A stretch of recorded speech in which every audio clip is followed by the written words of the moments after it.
Senhoras e senhores, sejam todos muito bem-vindos a mais um Trevo Podcast. Se você ainda não me conhece, eu sou o Jackson Freitas e aqui do meu lado está o Leonardo Marcel. Olá a todos, agradeço ao nosso público que continua acompanhando o Trevo Podcast. Siga a gente nas redes sociais, @Trevo Podcast. Siga a gente também no YouTube, Trevo Podcast. E para quem não quer assistir ou não tem tempo de assistir o episódio todo, tem um canal de cortes. O nosso canal de cortes, Corte Trevo Podcast, para você acompanhar as partes que você mais se interessou ou a parte que você achou mais interessante. Então, a gente tem também um canal de cortes para quem não gosta de assistir o episódio todo. É isso aí. E é isso aí. Galera, hoje a gente vai gravar com o Thiago Castaldi, ele que é contador, filho da terra, sua família já tem várias gerações aqui no município e vai contar um pouco aí não só da história do município, mas também da história da família dele, que se mistura ali tudo, né? Thiago, muito obrigado por ter aceitado esse convite de vir gravar com a gente aqui. Agradeço ao convite da Trevo Podcast, do Jackson, do Leonardo. Para mim é um prazer muito grande. Vocês estão de parabéns por essa iniciativa de fazer um podcast aqui na cidade de Trevo. Isso que é uma tendência do mercado do mundo tecnológico de hoje. Então, vocês estão de parabéns pela iniciativa. Muito obrigado. Cara, e antes da gente começar, quero agradecer aqui aos nossos apoiadores, para começar com a Desk, que você deu espaço aqui para a gente poder realizar esse podcast. Quero agradecer também ao Jaiminho da Milimodas, que está sempre apoiando a gente aí. A própria Castaldi Contabilidade aí, que é um parceiro que está desde o começo aí apoiando a gente a desenvolver esse projeto. E quero convidar mais uma vez que você siga também em todas as redes sociais o Trevo Podcast. Então, vamos lá. Thiago, e aí, cara, como é que começa a história da tua família em Santa Maria? Da onde eles vieram? Se já nasceram aqui, como é que ficou essa... Bom, eu vou começar contando a história da minha família materna, depois eu conto da paterna. A minha avó, Dona Maria Nadir, ela faleceu há 3 anos, aos 91 anos de idade, mas ela foi uma das primeiras moradoras do município de Santa Maria. Ela chegou aqui no ano de 1937, com apenas 9 anos de idade. E a minha avó, ela tem uma história interessante que ela sempre contava pra gente, que ela, na verdade, ela nasceu do interior do estado do Ceará, lá na cidade de Limoeiro do Norte, morava na zona rural. Isso, ela nasceu no ano de 1928. E quando ela era recém-nascida, questão de 5, 6 meses de idade, e eles moravam no interior, ela estava, um dia à tarde, ela estava dormindo numa rede, lá na casa, e passou o bando de Lampião, passou lá pela região onde eles moravam. E o Lampião parou lá na casa e pediu para a minha bisavó, a dona Santana, fazer um café para eles lá, para o Lampião e para o pessoal deles. E aí a minha bisavó foi fazer esse café. Nesse meio tempo, a minha avó acordou, ela estava dormindo na rede, ela acordou e o Lampião, para que ela não houvesse choro, aquelas coisas de criança, o Lampião pegou a minha avó no colo para acalmá-la. Então, isso era uma história que a minha avó, a Dona Maria Nadir, sempre contava pra gente com orgulho, né? Que ela tinha sido carregada no colo pelo Lampião. E aí, depois disso, vocês sabem que a seca no Nordeste ela é muito grande e muitos nordestinos eles procuravam refúgios em outros lugares. Foi então que no ano de 1937, com 9 anos de idade, fugindo da seca, a minha avó, a minha bisavó e o meu bisavô chegaram no município de Santa Maria. Na época não era município ainda, era uma vila. Eles vieram e se estabeleceram na cidade. Minha avó era filha única. Depois de um certo tempo, ainda criança, o meu bisavô faleceu e ficou só a minha avó e a minha bisavó. E aí minha avó conheceu, aqui ela já conheceu o meu avô, que era conhecido como Antônio Sururu, e que ela já casou e já teve filhos, filhas, dentre elas a minha mãe. Então, foi assim que a minha família materna chegou no município de Santa Maria. A minha mãe é a dona Lirete, foi professora na Escola Severiana, as minhas tias Dulcineia, Eunice, Dulcelina, foram professoras de muitas pessoas aqui na cidade e são conhecidas. Já com relação à história da minha família paterna, O meu pai nasceu no interior do Rio Grande do Sul, na cidade de Encantado, que é exatamente uma cidade onde estão construindo uma imagem do Cristo Redentor, que para ser a maior do mundo. Meu pai veio dessa cidade, a cidade de Encantado. Ele morava lá ele era agricultor, e aos 27 anos de idade ele resolveu mudar de vida, e ele resolveu ser caminhoneiro. Comprou um caminhão, fiado, e ele costumava dizer que ele fazia o frete para onde fosse melhor. Nisso ele veio parar no Pará. Chegou no Pará por volta do ano de 1971. Nessa época estava o auge da madeira aqui. E aí ele começou a fazer fretes de madeira, trazendo madeiras aqui da região de Paragominas, Ulianópolis, Pixuna do Pará, Aurora do Pará, que era a região onde se concentrava o polo madeireiro na época. Ele carregava as madeiras lá e levavam para as grandes serrarias em Belém. Como Santa Maria era o meio do caminho, ele escolheu a cidade para se estabelecer, e aqui ele já passou a contratar um motorista. O motorista ia no mato, carregava o caminhão com madeira para ele, vinha e trazia até Santa Maria, e aqui ele pegava o caminhão e ia em Belém descarregar. Então, foi assim que meu pai chegou na cidade de Santa Maria, isso em 1971. E aí conheceu a minha mãe, casaram, tivemos 3 filhos, eu sou o mais novo, e até hoje estamos aqui. Então, foi basicamente essa a história da minha família aqui na cidade de Santa Maria, como que esse povo chegou aqui. Rapaz, Nordeste e o Sul, né? Se juntaram aqui. A região Nordeste e o Sul vieram se encontrar na cidade de Santa Maria.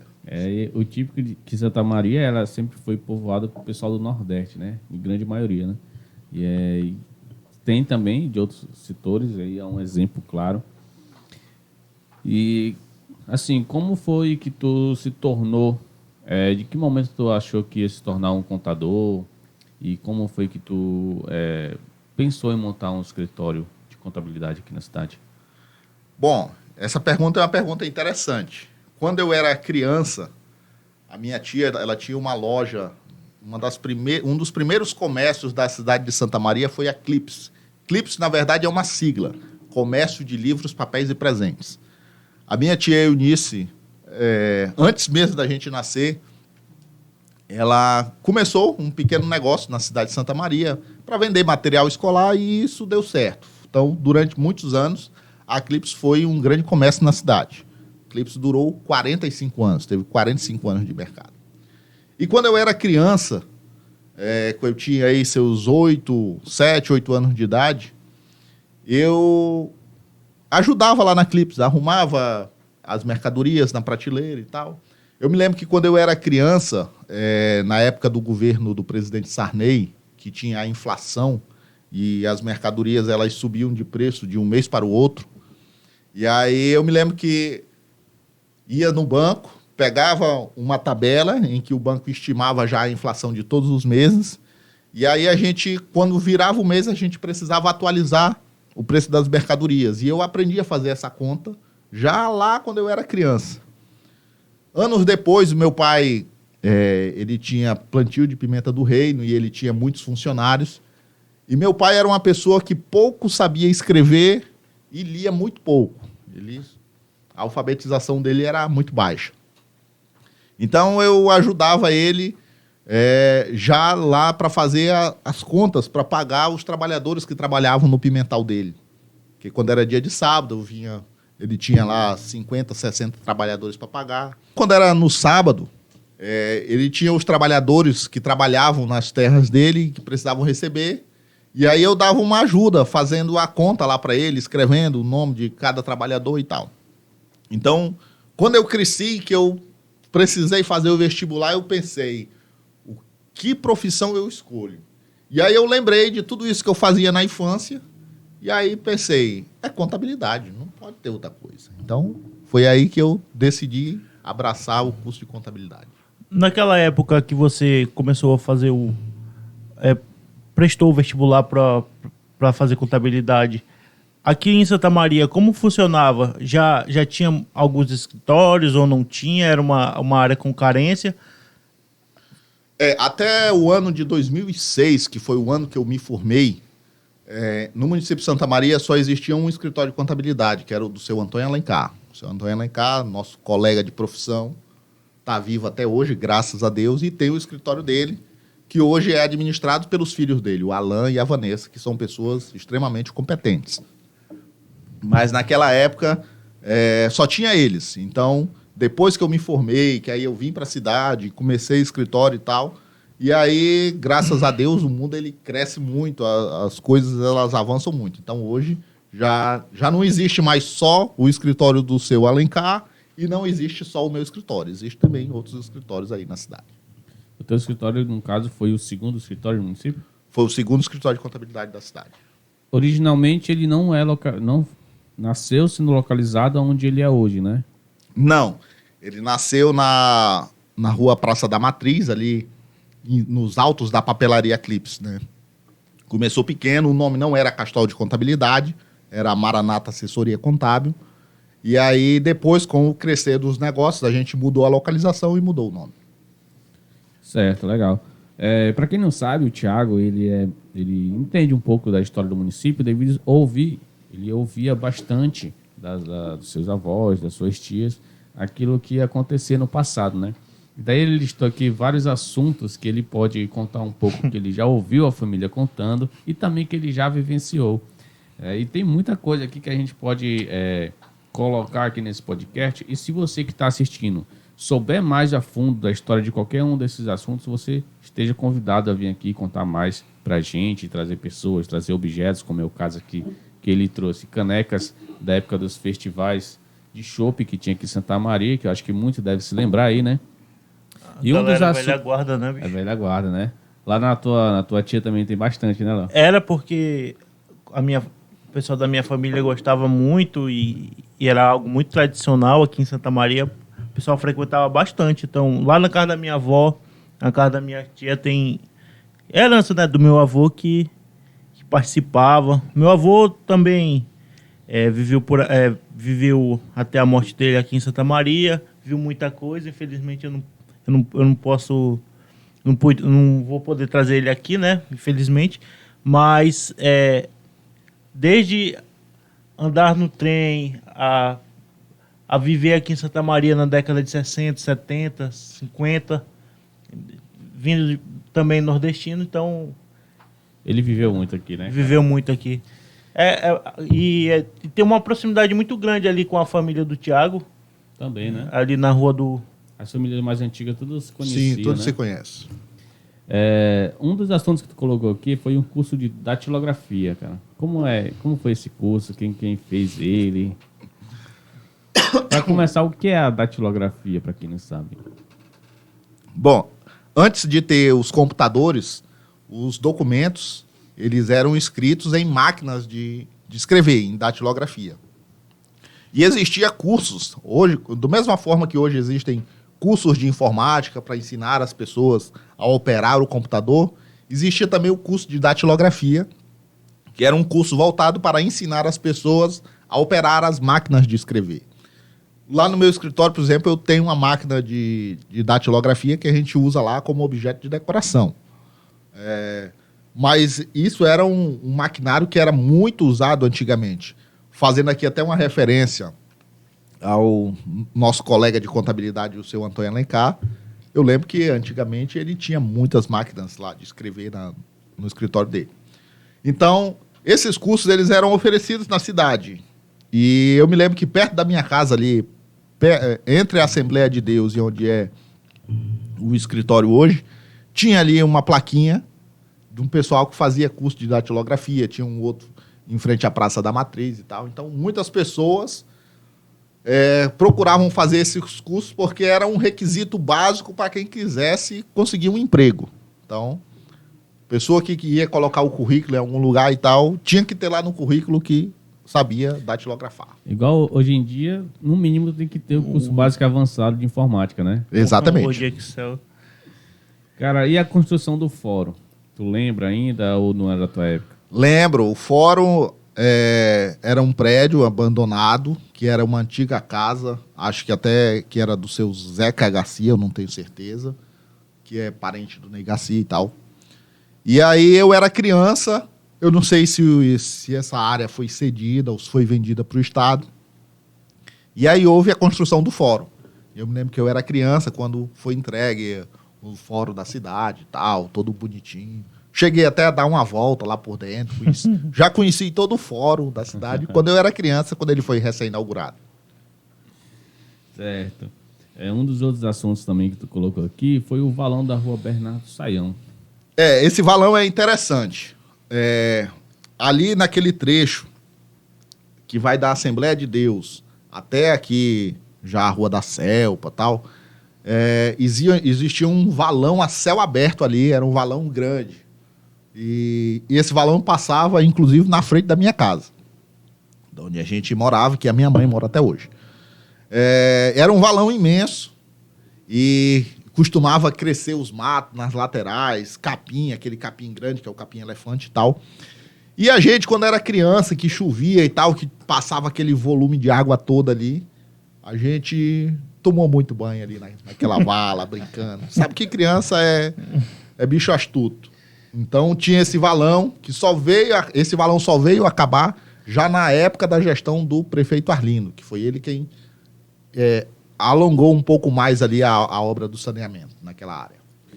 Também foi nessa época que depois teve o projeto Tambaqui, que você referiu, ou foi anos depois, anos mais tarde? Não, anos depois. O projeto Tambaqui foi na época do então prefeito Paulo Barros, que é a Avenida Santa Maria, do outro lado da BR ali, onde tem a Semov e tal.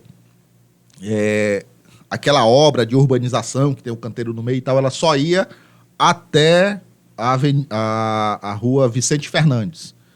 Dali em diante, era um espação aberto e tal, não tinha asfalto, não tinha canteiro, não tinha nada. Então, quando o Paulo Barros foi prefeito, ele resolveu fazer esse alongamento ali da Avenida Santa Maria, ali, que passa em frente à Escola João Gabriel e tal, vai até lá próximo ao Daniel Japonês. E na época que ele colocou o maquinário ali para limpar e tal, que era para fazer aquele canteiro central e o asfalto, ficou tipo um açude. As pessoas compararam aquilo com um açude e tal, aí colocaram o apelido de Projeto Tambaqui, se referindo que o então prefeito Paulo Barros ia fazer um grande açude ali para criar peixes. Mas na verdade não era, foi uma obra de urbanização que ele fez. Antigamente, também aqui no nosso município, devido a essas grandes festas que aconteciam, era uma coisa impressionante também, que até hoje, quando o circo chega na cidade, aqui a galera, principalmente os mais novos, ficam curiosos. Mas naquela época, foi uma novidade para vocês ter um circo que tinha um leão? Olha, isso foi uma coisa que marcou a nossa infância. Eu tenho na memória até hoje que quando a gente era criança, chegou um circo na cidade e o circo se instalou e tinha um leão no circo. Até então, ninguém nunca tinha visto um leão ao vivo e tal, só via por fotos. E quando chegou esse circo na cidade com o leão, isso foi um sucesso total. E ficou marcado na memória de muitas pessoas aqui. Tem assim, tu lembra mais ou menos aonde era, onde se estabeleceu esse circo? Eu não lembro exatamente do local onde o circo foi estabelecido, porque eu era muito criança e tal. Mas eu lembro perfeitamente do espetáculo em que o leão aparecia no circo, dentro de uma jaula e tal. Então, isso aí eu lembro. Eu lembro que no passado era muito comum ter animais, né, no circo como atrações. E eu lembro que eu cheguei aí num circo que, se eu não estiver enganado, ele ficou localizado ali próximo da entrada da Rua do Corujão, onde tem uma casa que hoje é um loteamento lá, né? Que antes o circo se instalava lá, e eu lembro de ter vindo um urso para cá. Eu Inclusive, nessa época a gente estava começando, né, febre de celular com câmera, o cara pedia para todo mundo guardar o celular e tal, para não dar confusão lá. Eu sei que esse circo veio para cá, teve um espetáculo lá com o urso, e questão de um mês e meio depois, saiu um noticiário no Liberal que o dono do circo foi preso por ter animais dentro do circo, já em outra cidade do Pará. Então, naquela época podia tudo, né? Naquela época as leis ambientais, elas não eram tão rígidas como hoje. Então, por exemplo, teve o período do ciclo da madeira, que se tirava madeira aí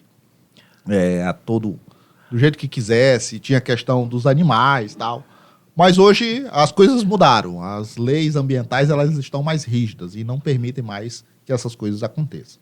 E, Tiago, tem uma coisa também. Aqui em Santa Maria, até hoje, principalmente aqui próximo à Desk, aqui no fundo, esse bairro aqui, tem uma área preservada. Aqui em Santa Maria, tinha essa cultura da madeira também, antigamente, como tinha em Paragominas, tudo? Ou foi algo que foi se degradando para se fazer terreno, essas coisas para... É interessante essa tua pergunta, Léo, porque assim, ó, essa área que você cita aqui por trás da Desk e tal, coincidentemente, essas áreas, uma grande parte delas hoje pertence à minha família. Nós temos aqui a Mata da Cozampa, que é onde a Cozampa tem um poço de água e tal. Diziam que antigamente, a minha avó, as pessoas mais antigas diziam que eram terras do seu João Gabriel, que ele tinha um pimental e tal. Então, assim, eu nunca ouvi falar na história de que aqui em Santa Maria, no município, havia extração de madeira. Eu sempre ouvi que essas terras elas foram cultivadas com pimental, depois com pastagem pra gado e tal, essas coisas todas. Questão de madeira eu nunca ouvi falar na Era extração. só agricultura mesmo. Só agricultura. Nós já tivemos na cidade de Santa Maria uma serraria. Lá onde hoje é ali... eu não lembro como é que é o nome atualmente, mas ali perto do Mutirão, por ali perto do Galpão do Porco Branco, tinha um aras lá.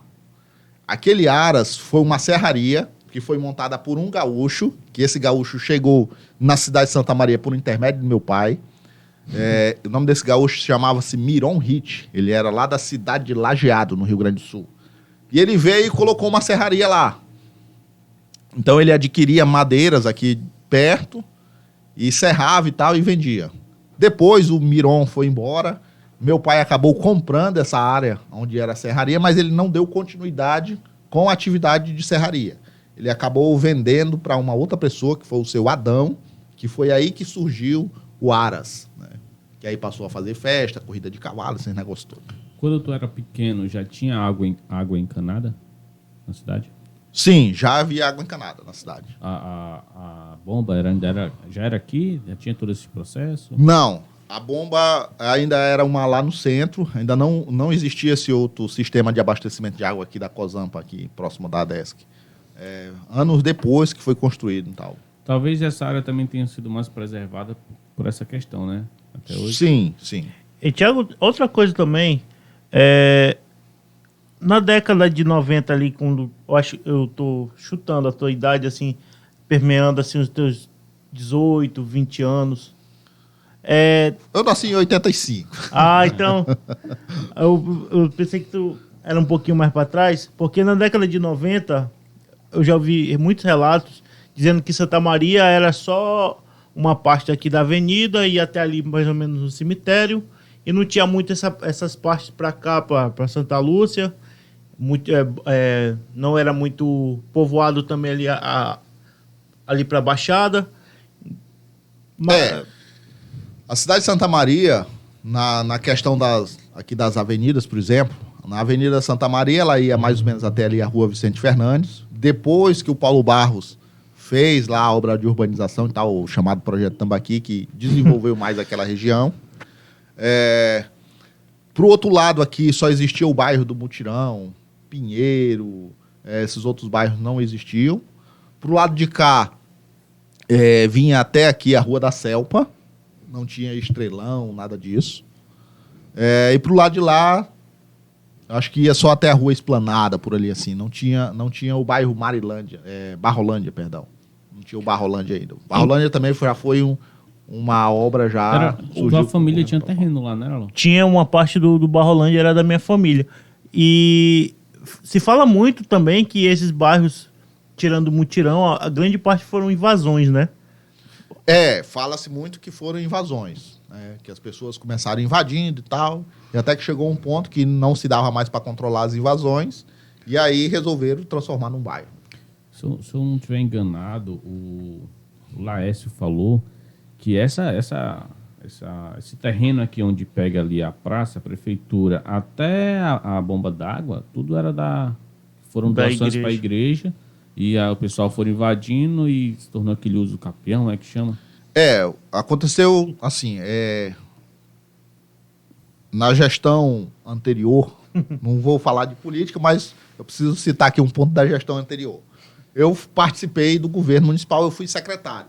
Fui 2 anos secretário de administração e 2 anos secretário de meio ambiente. Como secretário de administração do município, um dia eu tive, digamos assim, a felicidade de poder ler esse documento de doação. Foi um documento feito pelo seu Severiano Benedito de Souza, eu acho que é o avô do Joãozinho. E ele doava lá, ele e a esposa dele, eles faziam a doação para a igreja de uma área de terra, que essa área pega exatamente ali onde é a praça, prefeitura, igreja, o colégio das irmãs e tal. Era uma área bastante considerável ali. Ainda tem esses arquivos lá na Câmara, Não, na verdade o que aconteceu? Nós estávamos atrás de documentações para a questão da reforma da praça, que existe uma emenda parlamentar para se reformar a praça do município de Santa Maria e tal. Para que essa emenda seja executada, há necessidade de ter a documentação da área, ou pelo menos a permissão para o uso da área. E aí a gente foi atrás da documentação e tal, e acabamos encontrando ela que está em poder da paróquia, né? A paróquia é a dona da terra, então ela tem o documento. Certo. Outros assuntos que tu colocou aqui também, tu lembra do governo do finado Arlindo, né? Que, se eu não me engano, aonde tinha... Antigamente, para quem é um pouco da minha idade, deve lembrar de uma quadra que tinha ali atrás da prefeitura. Sim. Que é obra dele também no governo, né? Eu era criança e eu lembro perfeitamente dos grandes feitos do governo Arlindo, né? Então, eu vou citar aqui para ti a construção dessa praça, dessa quadra que tinha atrás da prefeitura ali, que ficava bem em frente à casa da minha avó. E lá na esquina, que é a esquina da 7 de setembro, com a Doutor Raiol, ele fez um parquezinho de diversões lá. Eu lembro disso. Do parque, que a gente ia pra lá, sujo. era tudo enferrujado lá. Ele fez um murozinho lá, colocou alguns brinquedos lá, era um parquezinho de diversões. Parque Bem ao fixo, lado, né? Isso, bem ao lado tinha uma quadra de esportes, Eu lembro. que ela era toda telada e tal. Foi um negócio bem bacana. Uma outra grande obra também que o Arlindo fez foi a reforma da praça. Eu lembro que era tudo no mármore, tal. Os bancos eram bem bonitos, assim, estilo Europa. Tinha umas plantas, era bastante arborizado, bastante plantas de decoração, né? O paisagismo chamado. Era um negócio bem bacana. E lembro que foi feito na época, não sei se foi o Arlindo ou quem foi, fez alguns cadernos, e nesse caderno, a capa na frente, era o brasão do município de Santa Maria, e a capa dos fundos era uma foto da praça, da nova praça que o Arlindo tinha feito. Eu acredito até que a minha tia Dulcinea deve ter isso guardado lá nos arquivos dela, que ela tem muita coisa lá guardada. Se você que está assistindo a gente tiver uma relíquia dessa guardada, pelo amor de Deus, manda aí pra gente, ou traz aqui pra gente bater uma foto e mostrar pro pessoal aí, viu? Cara, quer dizer que o Arlindo, então, ele deu uma cara nova pro município, né? Ele foi o primeiro prefeito, assim, a mudar em termos visuais o município? Olha, que eu considero sim, porque o prefeito anterior a ele tinha sido o Antônio Boa, no seu primeiro mandato. E, claro, o Antônio Boa, cada prefeito que passou no município deu a sua parcela de contribuição. Mas, assim, o que causou mais impacto visual, na minha opinião, foi o governo do Arlindo, né? Que ele fez essas grandes obras, assim, dando uma cara nova para a cidade de Santa Maria. Então, porque antigamente, quando você passava na cidade, tinha o valão, que passava em frente à minha casa, tinha uma praça feia e tal. E o Arlindo foi ajeitando isso daí, entendeu? Foi arrumando. O primeiro lixão também era para esse lado aqui, né? Essa história do primeiro lixão é interessante. O primeiro lixão, eu era criança, o lixão da cidade de Santa Maria, ele era aqui onde hoje é o loteamento Campo Belo. Campo Belo, né? Hoje o pessoal construíram ali alguns depósitos, tal, tem algumas empresas e tal. Mas antigamente ali existia um grande buraco e jogava-se lixo lá. Era o cartão de visita da cidade. Quem vinha do sul e sudeste do Brasil, que vinha para Belém, que vinha pelo Pará, que passava aqui, quando chegava em Santa Maria, o cartão de visita era o lixão. Hoje ainda existe algumas cidades aí pelo mundo afora que tem um lixão na entrada da cidade, mas isso é muito difícil. Mas nós tivemos essa realidade aqui em Santa Maria, acredito que até a época do governo do Paulo Barros. Acho que foi o Paulo Barros, eu não tenho bem certeza, mas eu acho que foi o Paulo Barros quem mudou o endereço do lixão, vamos Já dizer vi assim. essa história também. Tu também falou aqui da queima da delegacia. Tinha também um Jeep, né? Eu era criança, a delegacia de Santa Maria foi queimada, né?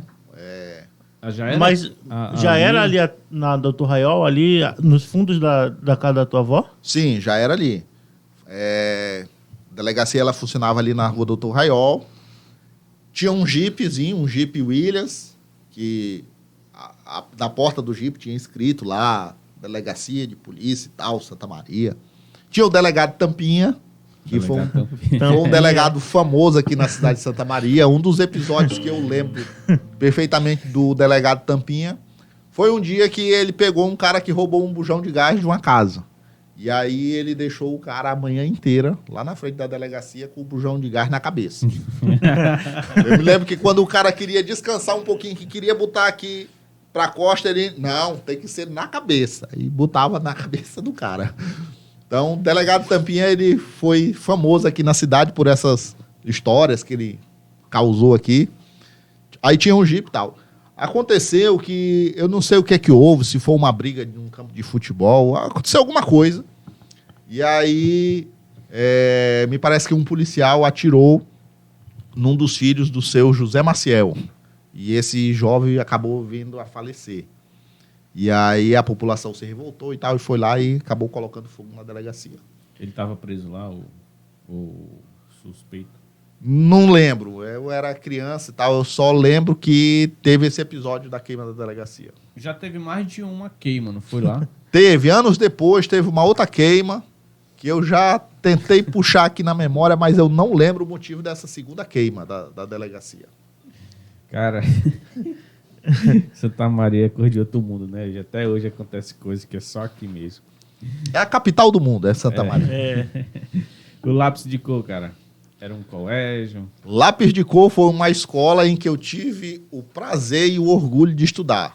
Ali em frente à Igreja Batista Luz do Evangelho, onde era a casa do seu João Gabriel, existia uma escola lá, uma escola de educação infantil, chamada Lápis de Cor. E eu acho que foi a primeira escola que eu estudei. Eu até tenho uma foto lá, eu vestido com o uniforme da Lápis de Cor. O shortinho verde e tal, camisinha branca com as golas verdes e uma bolinha com, acho que 3 ou 4 lápis de cor, assim, colorido. Eu acho que quem é mais jovem, assim... Eu acho que... Eu lembro que tinha outro... Eu não sei se era creche, ali onde era o terreno do Paulo Barros, onde fica ali mais ou menos... Era lá pra onde era a farmácia hoje, não? A farmácia, isso. Do Tinha Taioná. outra creche lá. Mas qual é a farmácia que você se refere? A farmácia do Taioná? Taioná. Taioná. Não, eu não lembro dessa daí. Eu lembro que Eu lembro ali... que eu estudei lá. Eu também estudei nessa daí. Pois é, cara. eu uma não coisa lembro. que- Eu lembro que tinha uma outra escola também que... Não sei se era Mundo Encantado, alguma coisa assim. Que ficava ali por trás da Escola Magalhães Barata, ali, por trás da prefeitura, por ali. Tinha uma escola ali, até o meu irmão, o Beto, que é mais velho, ele estudou lá nessa escola. Acho que era alguma coisa Mundo Encantado, alguma coisa assim do tipo. Clube de Mães. É isso aí. Clube de Mães. O Clube de Mães era um clube que tinha... que reunia as mães e tal, as mulheres. E ele ficava ali do lado do bar do Fernandinho, onde hoje é o posto El Shaddai ali. Então, eu lembro que a gente ia lá de vez em quando, tinha comemoração do Dia das Mães, festa de mulheres, tal.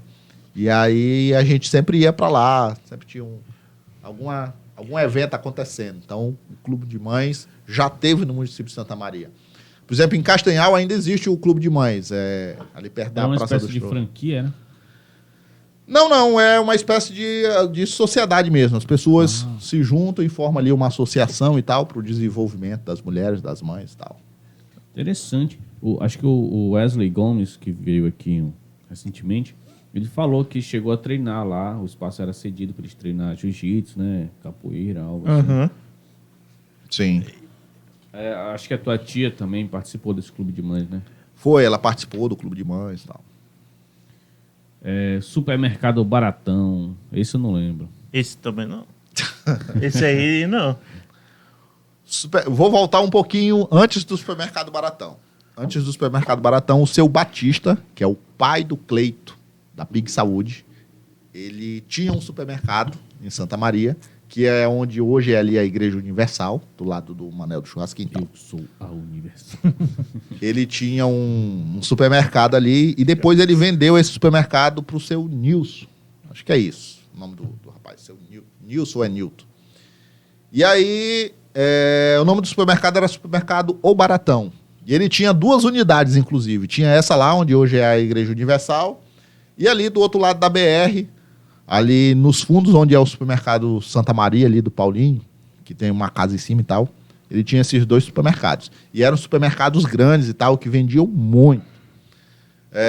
Aí, depois o seu Nilson, acho que esse é o nome dele, ele resolveu abrir também um 3º supermercado em São Miguel.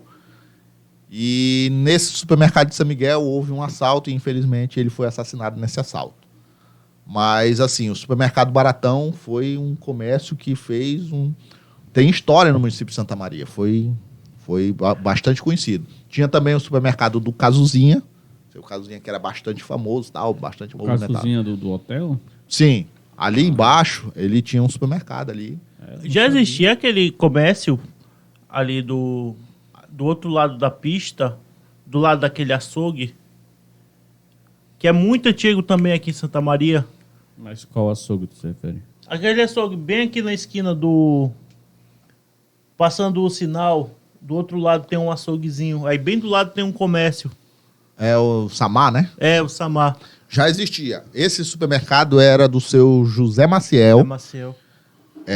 Ele tinha esse supermercado ali. Na esquina ali onde tem o açougue da Avenida Santa Maria com a Bernardo Saião, ele tinha uma lanchonete. E essa lanchonete era Quilanches, o nome dessa lanchonete dele. Que lanche. Tu lembra até do nome. Era famoso, era o melhor lanche que tinha era lá. Então a gente vivia muito ali. Supermercado Baratão, depois ele se tornou Everybody, é? Depois que o Supermercado Baratão fechou, aí o Joélio, filho do seu finado Hélio, filho da dona Alneide, inclusive mandar um abraço para a dona Alneide, que é muito minha amiga, o Joélio resolveu alugar o prédio do Baratão e ele fez uma danceteria, chamada Danceteria Everybody. E aí, aquilo foi o novo point da cidade ali durante um tempo. Aí depois entrou a Igreja Universal e tal, e alugou o prédio e transformou lá numa igreja e está até hoje, que é a Universal. E, Thiago, tem outra coisa também que é muito interessante que eu gostaria que tu contasse, cara. Porque, por exemplo, aqueles prédios que permeiam ali o primeiro que começa é a casa ali dos teus avós, né? Sim. É uma área muito antiga ali, uma casa muito antiga aqui de Santa Maria. Sim. Aqueles prédiozinhos que permeiam ali o outro lado da rua 7 de Setembro, assim, são bastante antigos, eram lojas antigas, tudo. Depois, como surgiu a história da lanchonete do Bozó? Bom, a lanchonete do Bozó, na verdade, começou com o Bozó e com o irmão dele, o Branco Lucas. Eles tinham um bar lá. Na verdade, eu acho que o bar era do Branco. O Branco vendia bebidas e tal. Ele tanto vendia como distribuía. E o Bozó fazia lanches, né? E até hoje, né? Até hoje. Então, as pessoas que quisessem, naquela época, queriam lanchar. As pessoas que queriam lanchar. Tem. As pessoas que queriam lanchar ou queriam ir tomar uma cervejinha e tal, iam lá no bar deles lá. Eu não lembro como é que era o nome na época. Depois eles fizeram até uma danceteriazinha lá no fundo e tal. Mas acabou que não deu certo. Aí depois o Branco saiu, foi botar o supermercado dele e tal, que tá até hoje, e o Bozó ficou sozinho, e aí o Bozó transformou só em lanchonete. Mas a lanchonete do Bozó tem história na cidade. Aquele pedaço ali, antigamente, era o antigo mercado? Era o antigo mercado. Eu ainda tenho algumas lembranças do antigo mercado e tal, que tinha as portas que a gente entrava, tinha umas ruas lá dentro. Tinha o seu Zeca Sobreiro, que era ali, eu acho que era na O esquina. seu Edivaldo já tinha farmácia também lá? A farmácia do Edivaldo, ela começou aqui onde hoje é a Casa do Fazendeiro, aqui na Bernardo Saião. Perto do Coco. Isso. Começou ali perto do Coco. Ele tinha um pontinho ali e tal. Ele começou a farmácia dele ali, do lado da casa do Valderi. Depois que ele mudou lá pro mercado. Mas o Edivaldo ainda pegou um tempinho aí lá do antigo mercado e tal. Quando ele se mudou, ainda era o antigo mercado. Quando ele mudou, ainda era o antigo Você mercado. ainda lembra quando foi construído o novo mercado, que é o atual até hoje? Olha, eu lembro vagamente assim da história. Acho que porque o antigo mercado ele era particular, acho que era até da família do Paulo Barros. E aí eles resolveram vender e deram prioridade de compra para as pessoas que já tinham os negócios lá. Foi aí quando o Bozó comprou ali o espaço dele, foi quando o Edivaldo comprou o espaço da farmácia dele e tal. Entendi. Aquela parte todinha, tanto da Rua 7 de Setembro como aqui na Avenida Santa Maria, que nem tu falou da farmácia do Edivaldo, era tudo, aquilo ali era o mercado municipal? Era o mercado municipal, ele começava ali, vindo pela 7 de setembro, ele começava ali na lanchonete do Bozó e vinha até a esquina. E na Avenida Santa Maria, era da esquina até a Radisco. O prédio da Radisco fazia parte do antigo mercado. Antes de ser João Móveis lá, era um espaço... Antes de ser João Móveis, eram vários estabelecimentozinhos lá, tipo, que chamavam antigamente de taberna, né? Até hoje tem um estabelecimento entre ali a Radisco e aquele outro espaço. Que é o Flávio, da Casa da Ração, né? Aquele prédio é da época, né? Aquele prédio, ele não fazia parte do mercado. Aquele prédio é do seu Luiz. Ele mora ali na rua Manuel Ferreira Filho. Aquilo ali também é um dos comércios antigos da cidade. É do seu Luiz, aquilo ali. Era um supermercado que ele tinha ali e tal. Não fazia parte do mercado, porém ficava bem ao lado do mercado. Esse pedaço ele tem história. Porque o primeiro banco de Santa Maria também foi ali, né? Voltando um pouquinho. O primeiro banco de Santa Maria, que foi o Bamerindos, ele foi ali no prédio que eu acho que hoje é da Marluce, ali, que já é na 7 de setembro, quase em frente à prefeitura mesmo. Entendeu? Esse banco Bamerindos, ele se fixou aqui, ficou muito tempo? Ou foi algo assim passageiro, tipo um pedaço de tempo mais curto? Não, o Banco Bamerindos, ele era fixo aqui no município. Várias pessoas eram correntistas lá no banco e tal. Tinham muitos funcionários lá, tinha o Napoleão, tinha o Sérgio, tinha o Arnaldo. Tinham muitos funcionários da cidade que trabalhavam lá no Banco Bamerindos. O saudoso Antônio Carlos, que foi vereador e tal. O problema do Bamerindos foi que houve uma mudança de estruturação a nível nacional. O Banco Bamerindos foi vendido. Ele passou a se chamar Excel Bamerindos. E depois ele foi vendido para o grupo HSBC, que é um grupo da Inglaterra. Então, com essas mudanças, a agência de Santa Maria, ela acabou que não sei, ela não entrou no plano de reestruturação do Bamerindos. Continuidade. E aí acabou que fechou a agência de Santa Maria. O Bamerindos, ele era um banco a nível nacional ou estadual? A nível nacional. Ele Né? era um banco nacional. Interessante que mesmo naquela época, a nível nacional, conseguiram colocar Um banco... Mas Santa Maria já era emancipada quando... Sim, Santa Maria já era emancipada. Porque antes não podia ter, né? Não podia ter. Porque Mas era muito pequeno o município para ter um banco a porte nacional, né? Era muito pequeno. Eu acho que nós chegamos a ter até 2 bancos nacionais na época, que logo depois surgiu o Banco do Brasil. Quando o Banco do Brasil chegou, o Bamerindos ainda existia. Estou dizendo que em Santa Maria acontece de tudo mesmo. E outra coisa curiosa também é porque a igreja cedeu, né, o espaço que hoje é o Banco do Brasil, a agência do Banco do Brasil fica dentro do terreno da igreja, né? as minhas tias, a minha avó conta que lá onde hoje é o Banco do Brasil era o antigo salão paroquial da igreja. Então, essas festas que a gente está até vivendo agora e tal, elas aconteciam lá nesse salão paroquial. E aí, quando o Banco do Brasil veio para Santa Maria para se instalar, a igreja alugou lá para o banco. Até hoje é alugado. O prédio alugado, né? O prédio pertence à igreja católica, mas é alugado para o Banco do Brasil. Interessante. Uma história aqui que tu colocou, essa eu já ouvi falar, que é do arranca-olho. O arranca-olho. Não, onde é que surgiu? Aleatório, né? Não é arranca-olho. O que foi esse arranca-olho, cara? Aconteceu o seguinte, nos anos 90, existia em Santa Maria uma pessoa em situação de rua, eu acho que ele tinha problemas com álcool. Se eu não me engano, o nome desse rapaz era até Charles. Mas, enfim, ele vivia em situação de rua.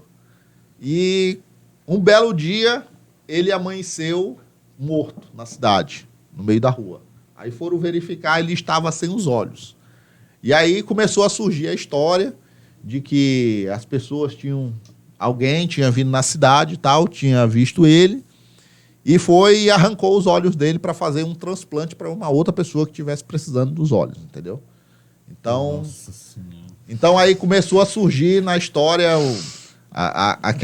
o que hoje a gente chama de fake news, né? Que tinha o arranca-olho na cidade e tal. E aí a gente, criança, a gente ia na praça à noite e quando dava 9, 10 horas da noite a gente já ficava doido para ir embora porque com medo do arranca-olho pegar a gente. Eu acho que o Jackson lembra que na nossa época era o cara da agulha.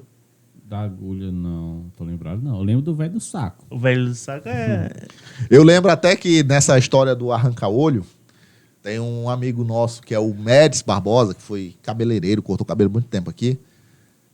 Uma cena que eu vi do Médici que ficou gravada na minha memória foi uma vez que ele foi na praça, à noite, na bicicletinha dele, mas no varão da bicicleta dele, no guidão da bicicleta ali, ele tinha um teçado ali. Ele dizia que se o arranca-olho quisesse ir atrás dele, ele metia o teçado. Ali tem coragem. Aí tem coragem. É o Pastor Médici, né? Pastor Médici. Atualmente ele tá aonde? Pastor Médici atualmente está na cidade de São Miguel. Ele comanda a congregação Batista Shalom, que é uma congregação aqui da igreja de Santa Maria da Luz do Evangelho. Um abraço para você, Pastor Médici. Legal. Rotary Club, cara. Rotary Club. É do teu tempo ou é do tempo da tua tia? O Rotary Club, eu cheguei a pegar o finalzinho dele. Eu ainda fui em alguns festivais lá no Rotary Club. Então, por exemplo, na época, acontecia muito o festival do chopp e tal. E as pessoas vendiam uma caneca tipo essa daqui, com um ticketzinho. Aí o ticket dava direito lá, você tomar, sei lá, 4 ou 5 chopps. E aí dava a casa lotada, dava muitas pessoas lá no festival do chopp.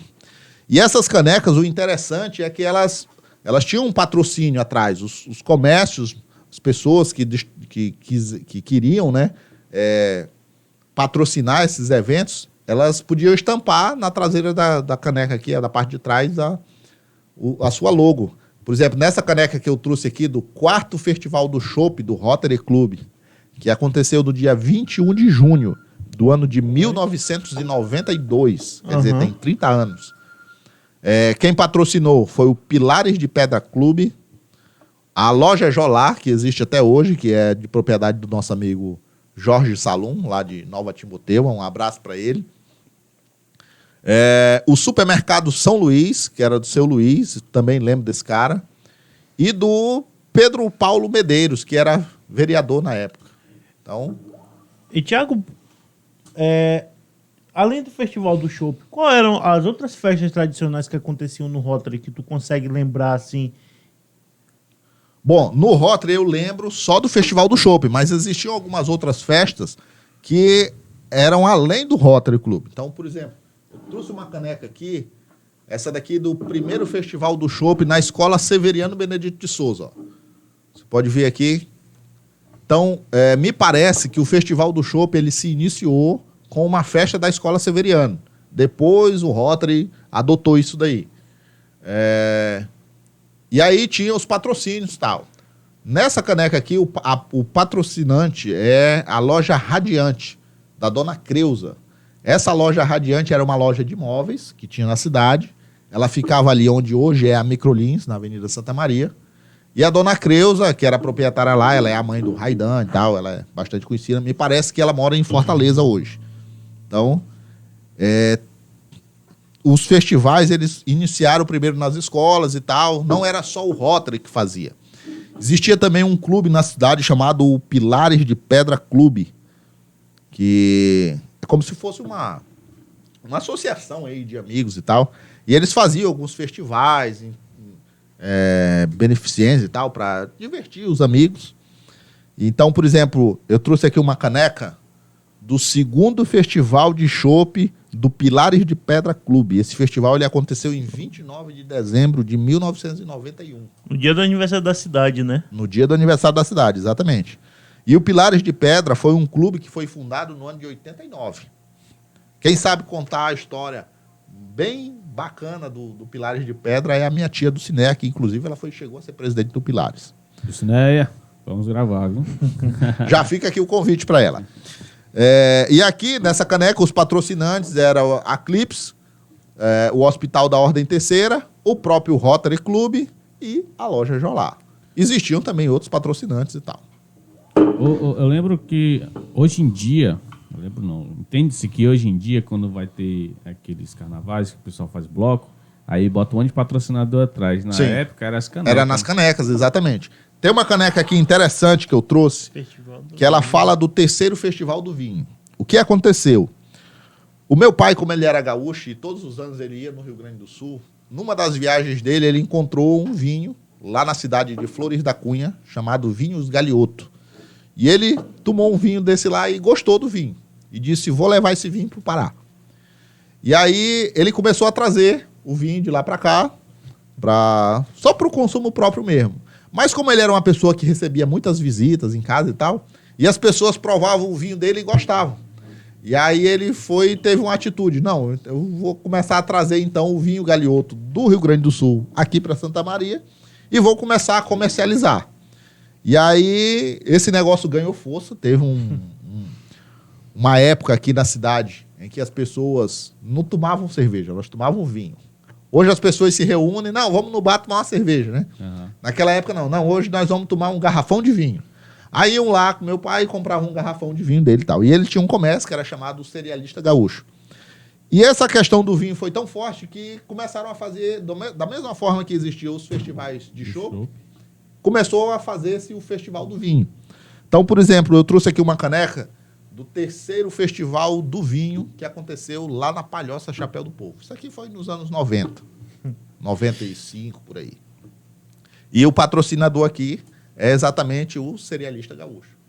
Então, houve uma época na cultura das pessoas de Santa Maria em que elas deixaram de beber chopp e passaram a beber vinho. Hoje elas bebem cerveja. Tradicionalmente, no caso, né? Isso. É incrível que se morreu, né? Esses festivais não acontecem. Eles acabaram. Acho que deveria manter-se. Apesar de eu não concordar com a bebida, né? Por minhas questões mas é parte cultural, né, bicho? Mas é parte cultural de quem gosta e deveria se manter, cara, né? Sim. A tua família foi diretamente a precursora aí do Festival do Vinho, né, cara? O Festival do Vinho aconteceu porque meu pai achou de trazer vinho do Rio Grande do Sul pra cá. Teu pai era conhecido como gaúcho, era? Era o seu Telmo, conhecido como gaúcho, né?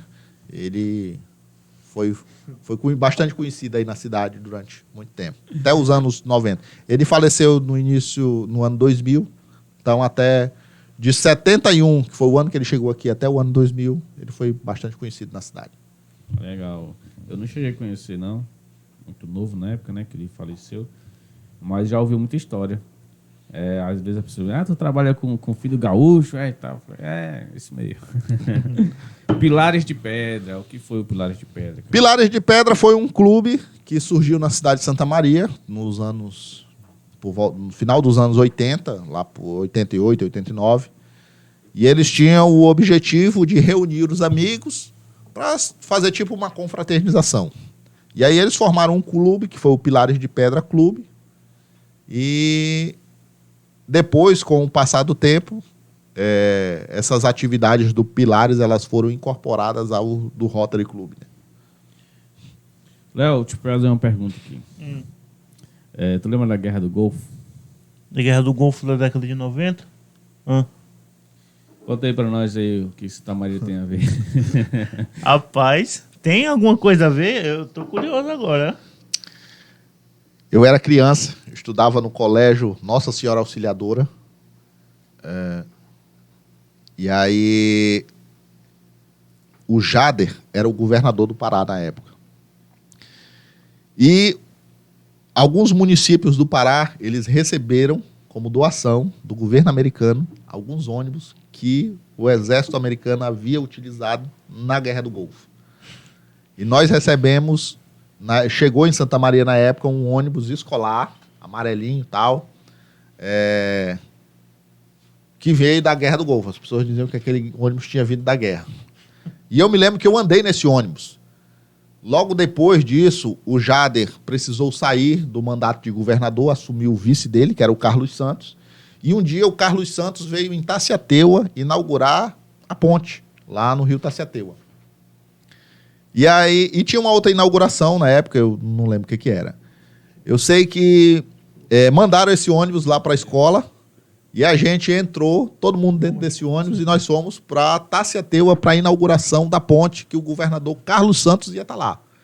E nós fomos exatamente no ônibus da guerra, que é um ônibus em amarelo, que quando ele parava, ele saía uma placazinha na lateral dele e tal. Aquele típico ônibus americano que a gente vê nos filmes. Isso, esse mesmo. Tradicional. Esse mesmo. Inclusive, até um tempo atrás eu vi esse ônibus como Lata Velha, né? Nos fundos da Secretaria de Saúde. Esse ônibus ele ainda existe, mas ele está em estado de sucata. Aqui na região, o único ônibus que eu conheço, que eu tenho conhecimento, que ainda está em funcionamento, é um na Prefeitura de Castanhal, que inclusive no final do ano eles adaptaram esse ônibus para fazer um passeio natalino. Eles colocavam o ônibus lá na praça, lá em Castanhal, e botavam as pessoas, crianças e tal. Tipo um trenzinho. Tipo um trenzinho, exato, para dar uma volta. É o único ônibus que eu conheço que ainda está em estado de funcionamento, desses ônibus que vieram da Guerra do Golfo. Muito aleatório, né, bicho? Foi uma coisa assim que... Tu consegue contar um pouco sobre a inauguração do trevo aqui do município? Olha, essa história do trevo de Santa Maria ela é interessante, porque hoje a gente vê ali um trevo meio que feio, né? O mato crescendo, sem iluminação nenhuma, sem sinalização, sem nada. Mas as pessoas não imaginam que o presidente da República, na época, veio em Santa Maria para fazer a inauguração do trevo. Na verdade, não foi a inauguração do trevo, foi a inauguração do asfaltamento da rodovia Belém-Brasília. Sobre a Belém-Brasília, tem até um ponto interessante aqui que eu quero destacar. Eu conheci o seu Raimundo Lins. Acho que algumas pessoas em Santa Maria devem já ter ouvido falar nesse nome. O seu Raimundo Lins, ele era topógrafo e ele trabalhou, ele foi uma das pessoas que trabalhou na equipe da abertura da Belém-Brasília no governo Juscelino Kubitschek.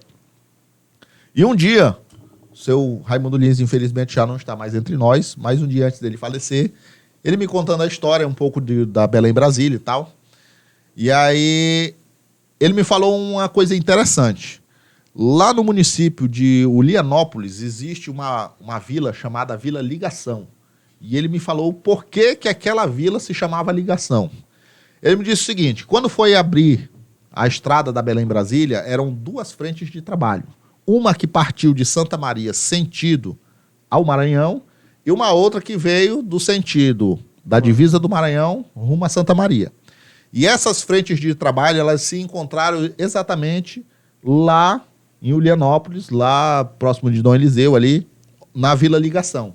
Só que quando essas equipes se encontraram, as estradas elas deram desencontradas. Uma deu num sentido e a outra deu da outra.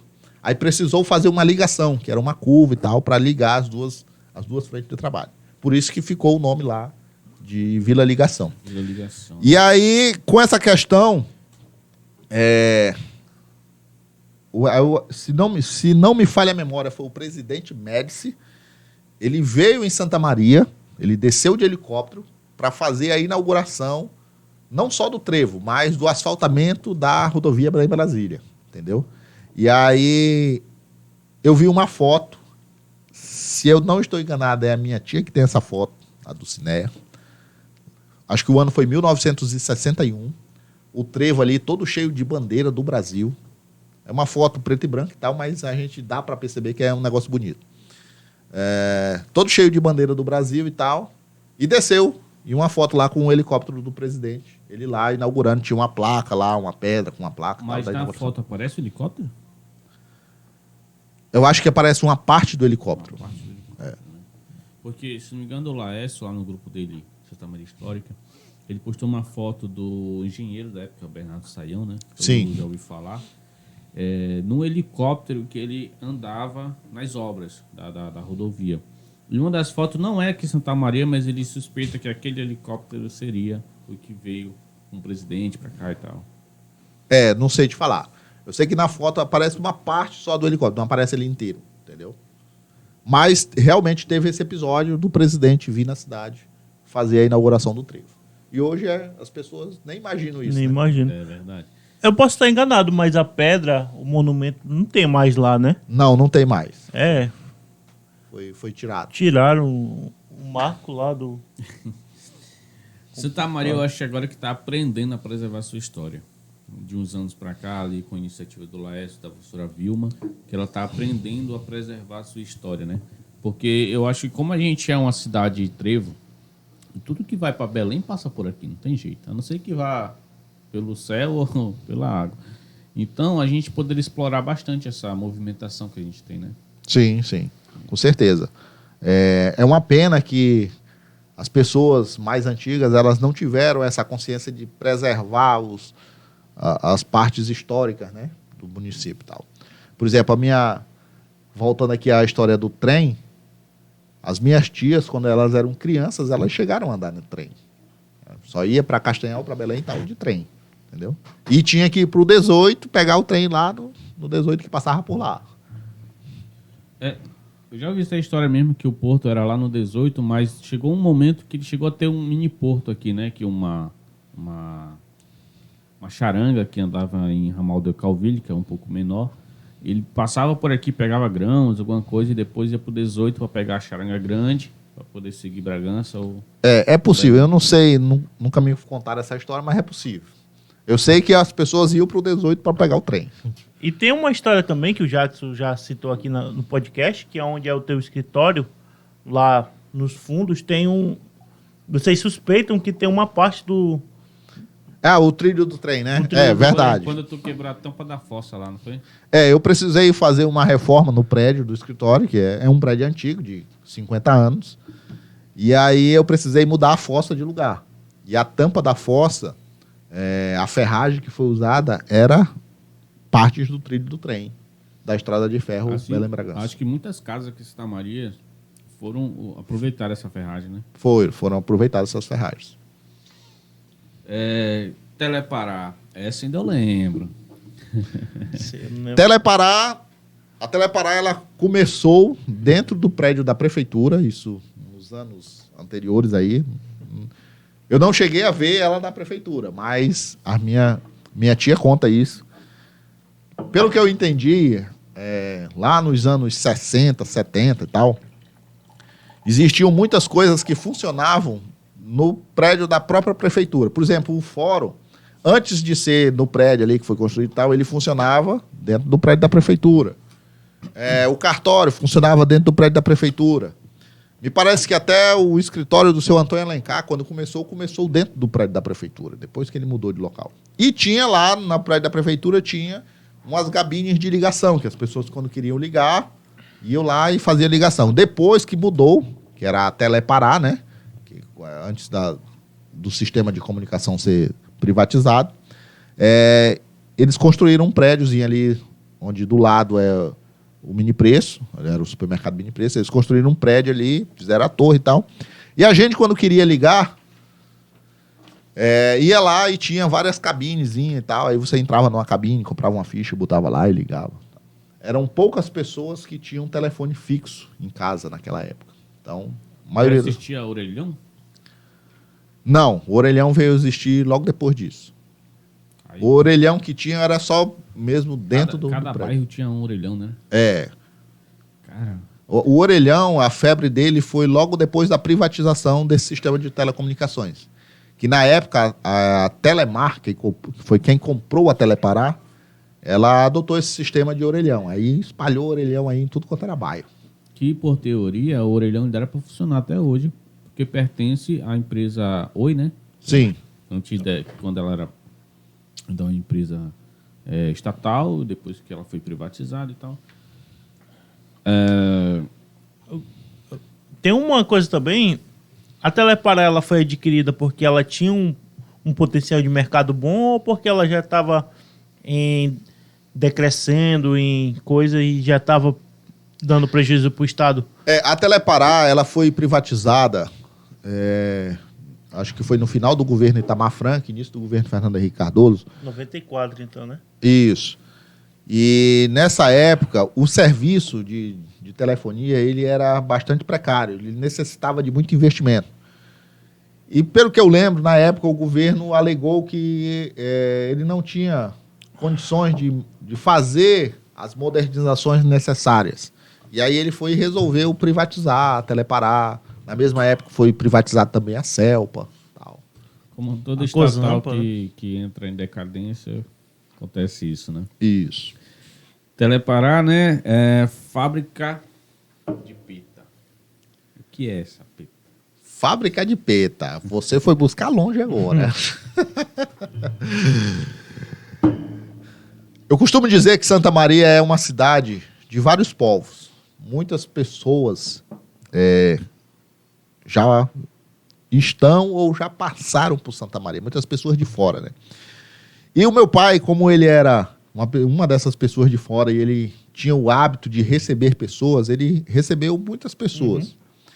E nós tínhamos aqui na cidade, eu achei até que esse cara ainda está por aqui, é o Flávio Baiano. Ele é um baiano, ele veio para Santa Maria, ele tinha uma oficina mecânica, ali onde hoje é o Churrasquinho Nova Opção, ele morava por ali e tal. Ele tinha uma oficina mecânica boa, ele consertava mecânica pesada, né, de caminhão, trator, essas coisas. Cara muito inteligente, por sinal. E depois de um tempo, como a área lá do Flávio era grande e tal, ele resolveu pegar os fundos do terreno dele e fazer uma fábrica de peta.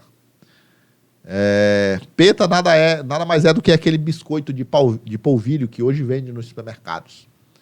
Então ele fez uma fábricazinha pequena, lá de peta, fabricando, né, esse biscoito de polvilho, e fabricava também doce de mamão, banana e goiaba. Olha só, cara. Então, ele chegou a ter essa fábrica aí um tempo. Eu não sei por que motivo, depois acabou que não deu certo. E ele foi embora da cidade. E me parece que ele está de volta aí, que um dia desse eu vi ele ali na rua. Eu ia chamar ele pra gente bater um papo, mas acabou que não deu certo. Era ele que vendia ou... Ele fabricava. Ele fabricava, mas ele vendia para o supermercado e... Isso, ele fabricava e revendia para supermercado, lanchonete, essas coisas. Como se fosse uma panificadora hoje, né? Que ela faz torrada e tal, entrega Sim, supermercados, né? Isso. Interessante. Inclusive, como era o nome dele? É o Flávio Baiano. Flávio Baiano. Se quiser vir gravar com a gente, viu? Contar a sua visão do município. Estamos de portas abertas. E tem já puxando outro assunto, tem uma coisa que aqui em Santa Maria que até hoje é extremamente forte, é a questão religiosa, principalmente a questão do Círio. Sim. Como surgiu essa festa religiosa que hoje representa tanto o povo aqui de Santa Maria do Pará? Interessante essa pergunta. Nós tivemos um padre aqui na cidade chamado Moacir Robledo. Esse padre, ele ainda é vivo, ele está na cidade de Belém. Não sei qual é o bairro lá, mas ele está por lá. Espanhol, ele é italiano? Não, ele é brasileiro mesmo. Brasileiro? O padre Moacir, ele foi pároco aqui na cidade durante muito tempo. E eu lembro que ele começou trazendo para a cidade um negócio chamado Cruzadas Religiosas.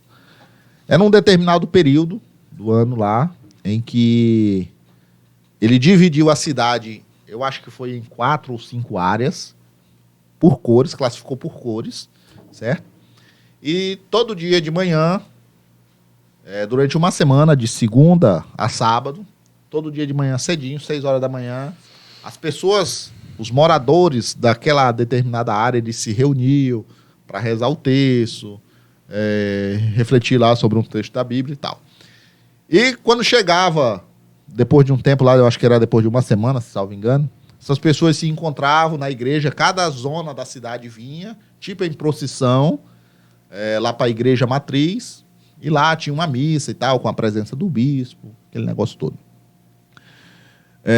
Aí o Paulo Barros se tornou prefeito de Santa Maria.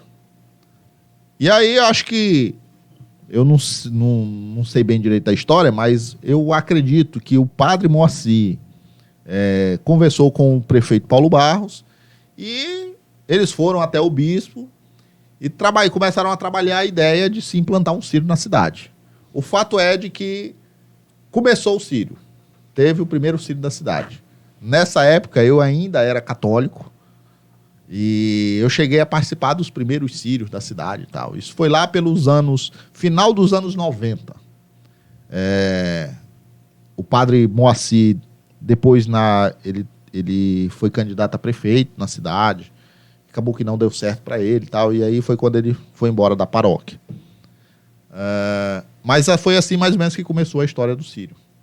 Eu jurava que a festa do círio aqui em Santa Maria fosse algo bem mais antigo do que... A gestão do Paulo Barros. Não. Começou no governo Paulo Barros. Isso aí eu lembro bem. O círio. Interessante. Caramba. Ainda no contexto religioso, a gente pode também colocar a história da Igreja Batista Luz do Evangelho, né? Sim. Acabei de falar aqui para vocês que eu fui católico durante muito tempo. Até os meus 25 anos eu fui católico. Depois, aconteceu comigo o que a gente chama de conversão ao Evangelho, né?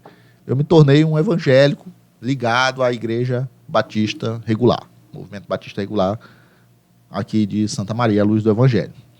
Então, no ano de 2015, a Igreja Luz do Evangelho, aqui de Santa Maria, aquela ali na avenida, bem pertinho do cemitério, ela completou 50 anos no município de Santa Maria. E aí, na época, eu fazia parte da liderança da igreja e tal, nós fomos produzir um documentário sobre a história desses 50 anos da Igreja Luz do Evangelho. E esse documentário, ele está até hoje no Facebook, as pessoas podem assistir. Se procurar aí Igreja Batista Regular Luz do Evangelho no Facebook, você vai encontrar lá um vídeo, um documentário que conta a história da Igreja Batista. E nessa história da igreja eu descobri algumas coisas interessantes sobre o município de Santa Maria.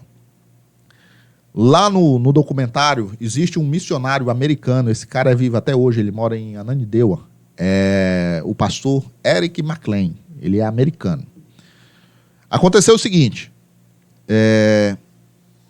no início do século passado, nos Estados Unidos, aconteceu um movimento chamado Coração Sensato, que era os americanos evangelizarem o mundo. Então, os americanos eles começaram a enviar missionários para todos os lugares do mundo para se anunciar o evangelho. Como a religião evangélica nos Estados Unidos, a mais predominante são os batistas, aqui na nossa região chegou alguns missionários americanos batistas. E um deles foi um missionário chamado Stan Best. Esse cara, ele veio dos Estados Unidos e ele começou a Igreja Luz do Evangelho. E o seu Otu, que na época ainda era vivo, ele gravou esse documentário e ele contou que o missionário Stan, quando chegou em Santa Maria, não tinha lugar nenhum para pregar o Evangelho, eles não tinham casa, eles não tinham ponta alugada, eles não tinham nada. O que aconteceu? Lá em frente, o mercado velho, antigo lá, tinha um comércio lá que era do seu João Botelho, o pai do seu Otu, e bem na frente tinha um pé de árvore, era um pé de piquiá. E quando o Stambert, esse americano, chegou na cidade, ele ficava debaixo desse pé de piquiá, lá em frente ao comércio do seu João Botelho, pregando o evangelho lá no meio da rua para as pessoas que quisessem ouvir. E ele vinha toda semana, fazia isso. Tal. E aí, quando foi um dia, começou a chover. Ele estava lá pregando e tal, e começou a chover, e ele não saía de lá, estava lá pregando e tal. Aí o seu João Botelho foi e chamou ele. Não, pastor, venha para cá. Aí colocou ele lá na frente do comércio dele e tal. Aí começou uma amizade dele com o seu João Botelho e tal. Tanto é que o seu João Botelho foi o primeiro membro da Igreja Batista Regular Luz do Evangelho de Santa Maria, foi o seu João Botelho. E aí começou a amizade deles e tal. Aí depois surgiu, aí depois compraram uma casinha velha lá onde hoje é a igreja, compraram uma casinha e transformaram em igreja e tal. Então, aí vieram os outros pastores, tudo isso. E o missionário Eric McLean, ele conta no documentário que o dinheiro que veio para comprar essa casa, que hoje é o prédio da Igreja Luz do Evangelho, foi enviado pela Igreja Batista de Santa Maria de Califórnia, nos Estados Unidos. Então, quer dizer, uma cidade também chamada Santa Maria, que está no estado da Califórnia, nos Estados Unidos, foi quem enviou o dinheiro para comprar o prédio ali, a casa onde hoje é a Igreja Luz do Evangelho. Então, a partir daí, eu costumo dizer que o trabalho de Deus ele não pode parar. Então, esse foi o pontapé inicial, e a partir daí começou a Igreja Luz do Evangelho, que agora ela fez 50 anos em 2015, nós já estamos em 2022, já vai aí para 57 anos, né? Que chegou no município de Santa Maria. Entendeu? Então, é bastante interessante essa história. Dá para se dizer que a história da Luz do Evangelho também se mistura à história de Santa Maria, né? Sim, grandes nomes da cidade de Santa Maria já foram ou são membros da Luz do Evangelho, né? Tem até um fato também aqui, interligando junto com a política, na questão do mandato do prefeito Paulo Barros. Na época, a Igreja Luz do Evangelho, ela tinha uma escola de educação infantil, que ela fez um convênio com o município de Santa Maria, e eles fizeram uma escola lá. E essa escola funcionou por alguns anos lá. Teve várias pessoas que estudaram lá. Até hoje tem as salas lá, as cadeiras também. Sim, a estrutura física até hoje está lá ainda, entendeu? Só não funcionou mais a questão da escola, né?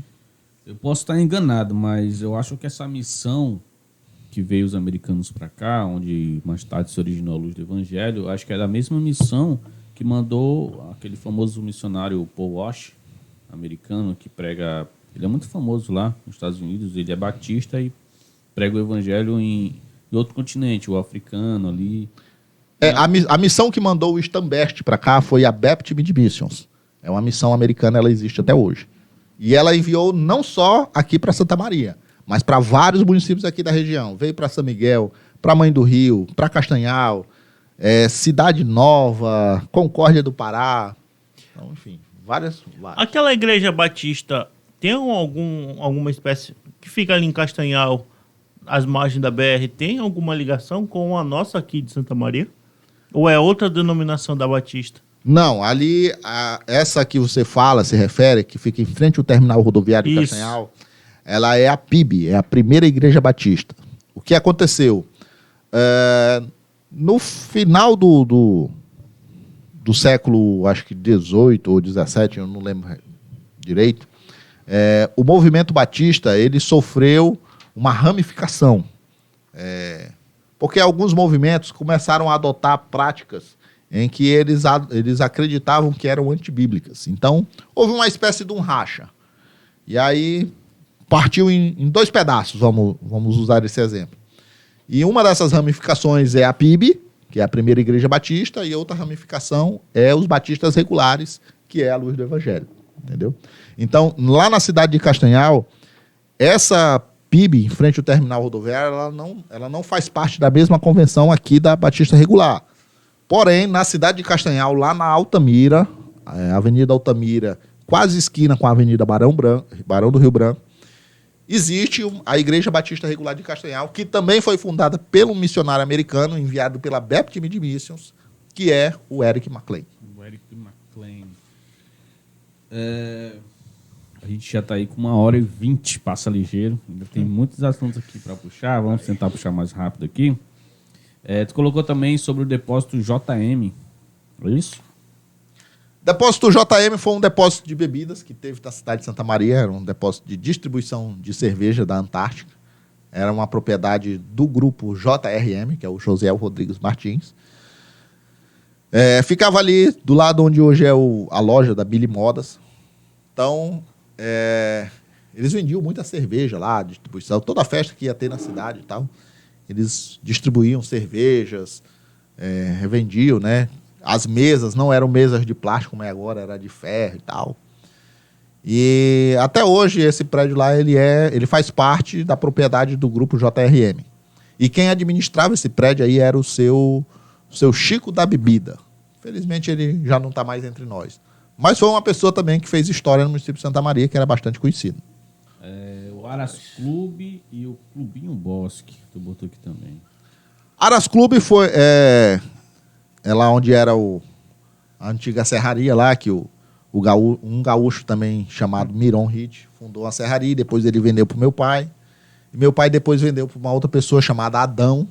E esse cara desmanchou a serraria e fez um Aras lá, um baias para criação de cavalo e tal. Tinha corrida de cavalo, ele fazia festa lá. E aí depois virou, acho que, não sei como é que é o nome lá, depois que o Ládio comprou, acho que é Clube do Vaqueiro, alguma coisa assim, não lembro direito. Já o Clubinho Bosque era uma sede de festas que tinha aqui em Santa Maria, que pertencia também ao nosso saudoso Pongaia, que também realizava grandes festas aqui na cidade de Santa Maria. Quando criança, eu cheguei aí algumas vezes lá no Clubinho Bosque e tal. E naquela época não existia carretinha de som como existe hoje, não existia aparelhagem, nada disso. Eram os aparelhos de som que tinha o NA e... O NA, cara. NA me perturbou demais. Era ali do Uglis. Do Uglis, isso. Tinha o NA e tinha o Big Bang, que era do seu Zé Pinheiro, lá de São Paulinho. Zé Pinheiro de São Paulo. Tinha uma aparelhagem também que o dono tinha uma oficina de eletrônica ali. É o Rossi. O Rossi, esse mesmo. Rossi. É um cara também das antigas aí, né? Das festas. Ele é um cara das antigas. Falando em festas, tem um fato interessante. Ali, onde eu citei que existia um supermercado Baratão, antes ali, dos fundos do supermercado Santa Maria, chegou a ter um karaokê lá, um videokê, né? Aquilo na época era novidade. Então dava bastante gente lá. E o cara que estava lá, ele era de fora, ele era do Pernambuco. Não sei se é mito, não sei se é fake news ou se é verdade, mas diziam que o cara era irmão do Reginaldo Rossi. Não sei se isso procede. Interessante procurar saber, né? Mas eu lembro desse karaokê. Tu lembra? Lembro. Não lembro, não. Promac, tu botou aqui. Promac foi uma loja de material de construção. Depois que eu me formei em contabilidade, eu formei no ano de 2006, eu não me sentia preparado para exercer de imediato logo a profissão de contador. E aí eu fui e tentei arriscar como comerciante primeiro, porque eu me sentia inseguro como contador. E aí eu fui e coloquei uma loja de material de construção chamada Promac, que é uma sigla, Projetos e Materiais de Construção. E ela funcionava ali também onde hoje é nosso escritório de contabilidade, ali na Bernardo Saião, esquina com a Manuel Ferreira Filho. Porém, a gente durou lá quase 2 anos. E aí foi quando, depois, incentivado por alguns amigos e tal, eu resolvi assumir mesmo, exercer a profissão de contador.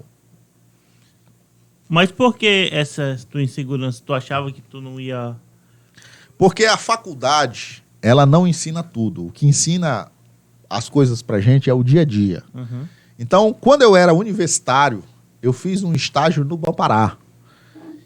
E lá no Bampará, eu não via tanto interesse das pessoas em me ensinarem a fazer a contabilidade de fato, porque eles sabiam que eu ia terminar o tempo do meu estágio e eu ia embora. Então não adiantava para eles me treinarem a aprender mais sobre a contabilidade do banco, sendo que eu não iria passar muito tempo lá, porque eu estava apenas de estágio. Então, o resumo da história é que quando eu concluí o curso de contabilidade, eu me sentia inseguro, eu não me achava preparado para exercer a profissão. E aí eu fui tentar arriscar como comerciante. Foi quando eu coloquei a Promac, mas aí depois, já os meus amigos de faculdade foram dizendo, não, a contabilidade ela dá certo e tal, tu é bastante interessado, coloca um escritório que a gente vai te ajudar. E aí coloquei, graças a Deus, Deus abençoou e deu certo. Associação de Comércio. A SESMA, Associação Comercial e Empresarial de Santa Maria do Pará, foi uma associação que foi criada no início dos anos 2000, no qual, no ano 2012, eu tive o privilégio de me tornar presidente. Então, eu exerci o mandato por 4 anos como presidente da Associação Comercial, e na época a gente conseguiu alguns avanços para a cidade. Onde hoje lá é a Secretaria de Saúde, o seu Chico, o seu Chico do Posto Shalom, inclusive mandar um abraço aqui para ele, ele cedeu lá para a gente fazer a sede da Associação Comercial. E lá a gente reunia os empresários, o pequeno, o grande, a gente reunia os empresários de Santa Maria para discutir as políticas econômicas do município, o que poderia se fazer para melhorar a movimentação do comércio, das indústrias, dos empregos. Fazíamos ações de cidadania, emissão de documentos e tal. Fizemos campanhas de desconto, que inclusive existe até hoje, inclusive está em vigor nesse momento agora em Santa Maria a campanha do desconto e tal. Hoje o presidente da Associação Comercial é o doutor Júnior Bosco, advogado e tal, amigo nosso. Inclusive mandar também um abraço para ele. Querendo você aqui, viu, no podcast. Então a Associação Comercial, ela foi criada no início dos anos 2000. Eu tive o prazer e o privilégio de ser presidente dela. Deixei a minha parcela de contribuição lá para que ela se desenvolvesse. Mas, claro, isso é um projeto que todos nós precisamos estar sempre envolvidos e abraçados. Não só eu, não só o doutor Júnior Bosco, mas todos os comerciantes de Santa Maria e empresários. O Maciel, aqui da Modelar, é uma pessoa também que contribui muito para o desenvolvimento da Associação Comercial. Tu também foi comentarista econômico da Rádio Pará FM, foi isso? Eu costumo dizer que Deus já me deu a oportunidade de ver e fazer muitas coisas durante a minha vida. E uma das coisas que eu fiz foi, durante um tempo, eu fui comentarista econômico e político da Rádio Pará FM. Mas aí depois, quando eu recebi o convite para ser secretário municipal, eu entendi que não ficava bem eu fazer parte do governo e fazer comentário econômico ao mesmo tempo. Então a gente resolveu optar ou por um ou por outro. O recorte de tempo que você fez era em qual período, em qual governo você fazia esses comentários? Eu fiz no período... Peraí, deixa eu pensar aqui. Foi 2012... Foi de 2012 para 2016. Esses comentários eles aconteceram logo na chegada da rádio aqui na cidade, isso por volta do ano 2012. Foi entre 2012 e 2016 que eu dei essa parcela de contribuição aí lá na Rádio Pará FM. Já temos aí 10 anos, né? Já temos 10 anos. Inclusive, a pessoa que abriu a porta para mim na Rádio Pará FM foi o Giovanni Costa, que ele chegou a ser diretor da rádio. Hoje ele é padre.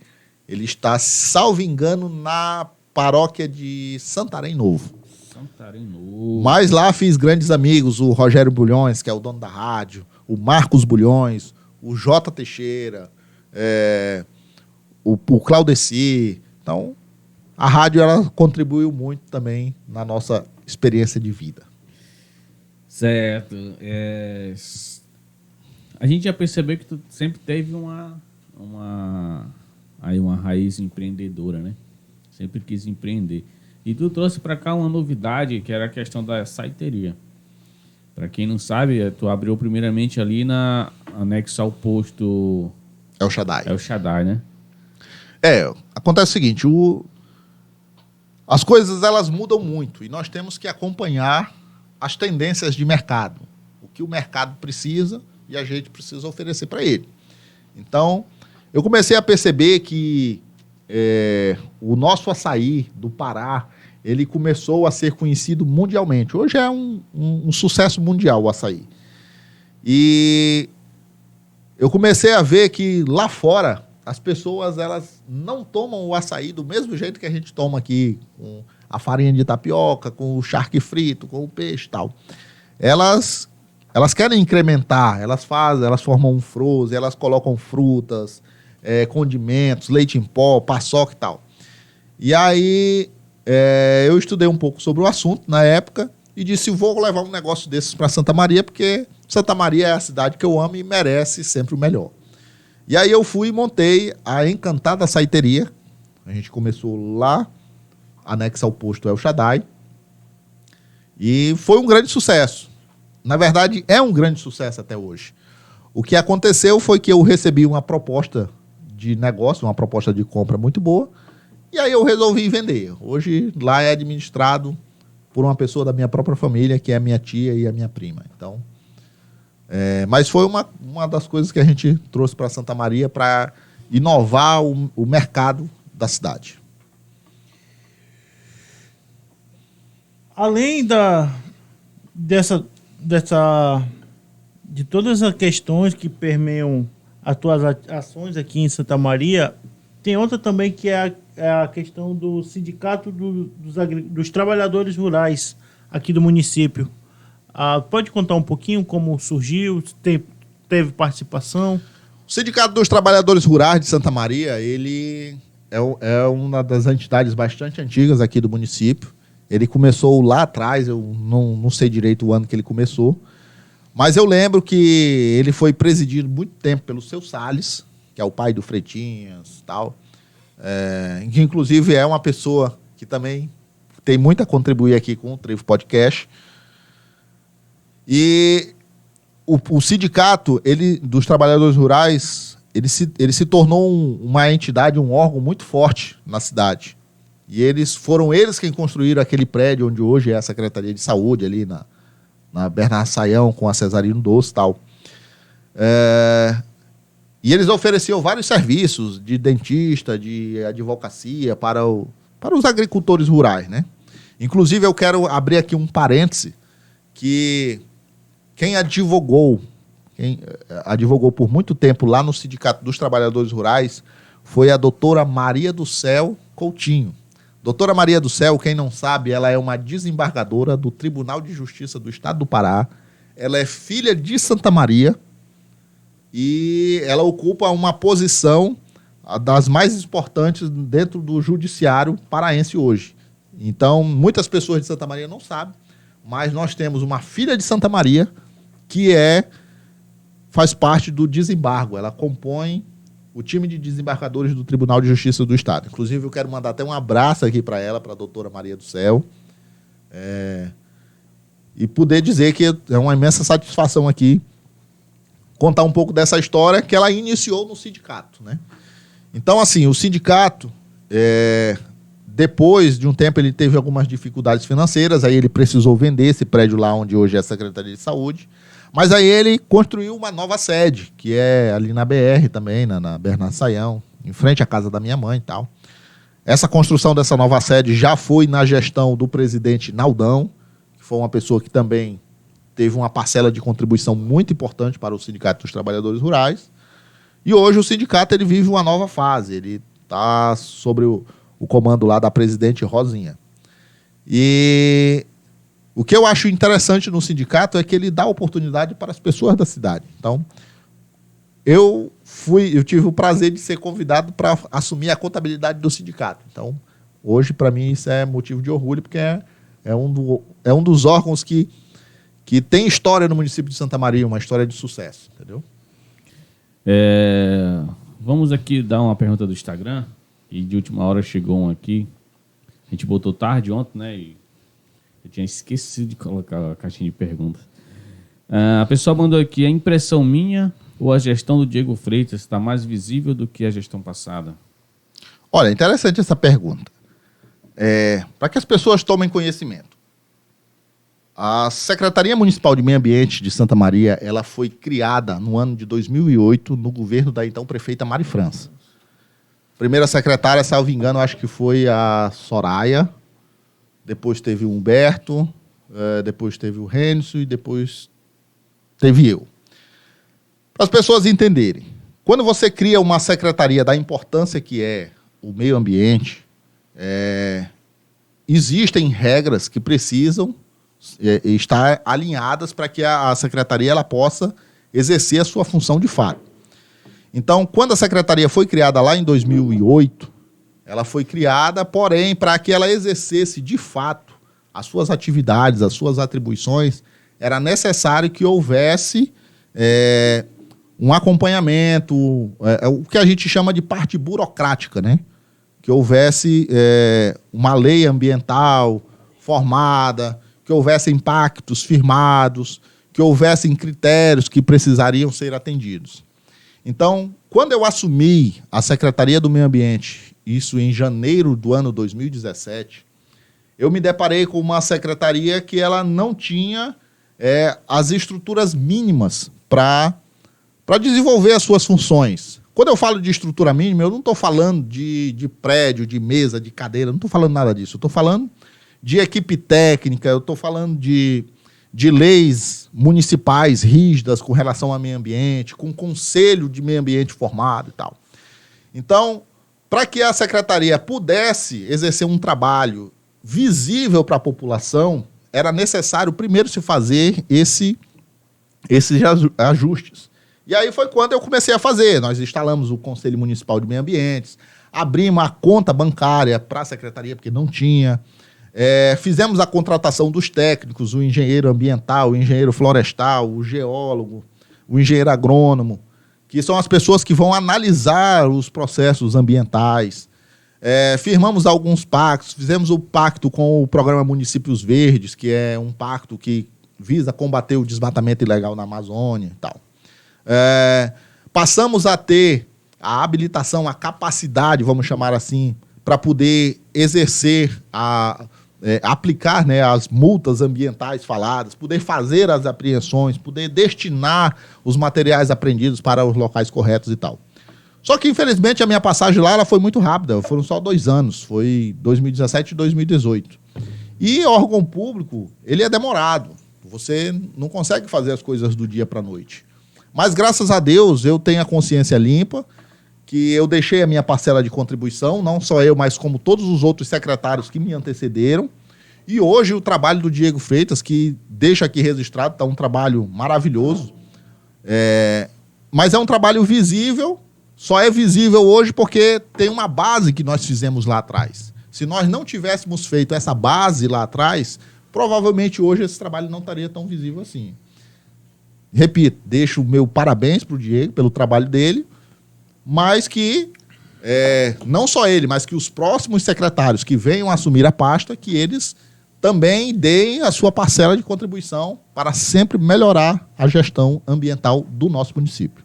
Na época que tu foi secretário do Meio Ambiente, vocês chegaram a fazer algum trabalho voltado para o lixão, alguma solução, algo assim? Sim. Nós integramos o consórcio. Eu não assisti por completo a entrevista do Diego aqui, mas eu já ouvi ele falando em alguns outros meios de comunicação e mídias sociais sobre a questão do consórcio para se construir um aterro sanitário que vai atender 5 municípios, que é Castanhal, Santa Maria, Santa Isabel, Inhangapi e São Francisco. Esse consórcio ele começou na nossa gestão. O pontapé inicial foi lá atrás. Só que, como eu te falo, no órgão público as coisas elas são bastante demoradas. Então, já temos aí pelo menos uns 6 anos que foi dado o pontapé inicial desse consórcio. Até hoje nós não solucionamos o problema de fato, que é ter lá o aterro sanitário para a destinação correta do lixo. Mas as coisas estão caminhando e eu tenho fé de que elas vão chegar numa solução rápida. Não sei se vai ser ainda na gestão do Diego ou se vai ser da do próximo secretário, mas o fato é de que todos têm a obrigação de deixar a sua parcela de contribuição.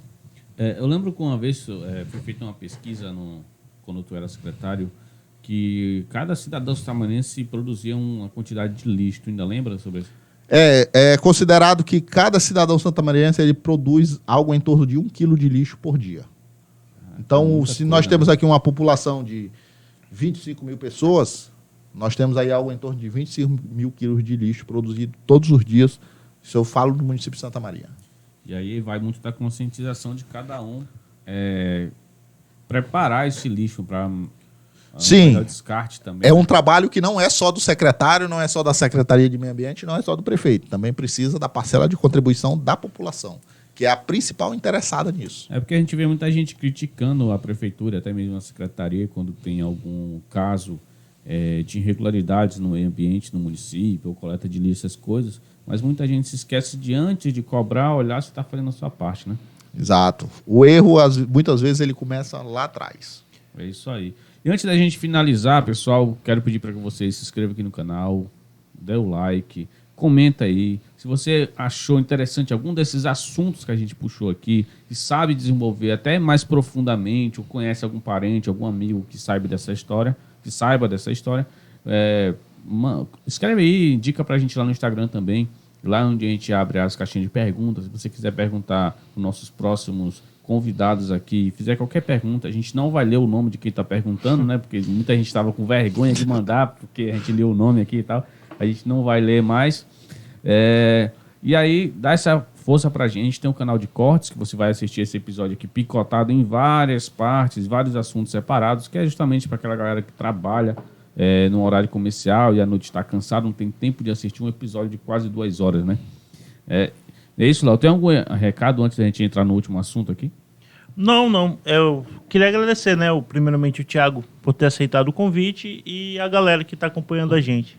Beleza. E, Thiago, como último assunto aqui, tu colocou o ônibus do Paulo Barro e, entre parênteses, Chimbinha. Isso aí é uma história interessante. Chimbinha.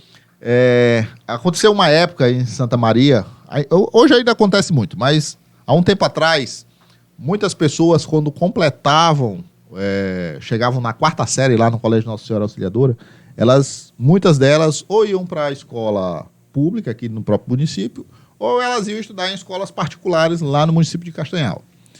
E o volume de estudantes que se tinha para Castanhal nessa época era tão grande que o Paulo Barros, na época, ele chegou a ter um ônibus só para levar os estudantes. O ônibus não fazia outra coisa. Ele só saía daqui, eu acho que era 12h30 ou 1h da tarde, eu não lembro direito.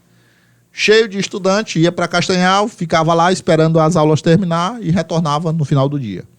Então, esse ônibus do Paulo Barros tem história. Muita gente andou nesse ônibus, muita gente lembra dele. Inclusive, o Maciel da Modelar foi motorista desse ônibus.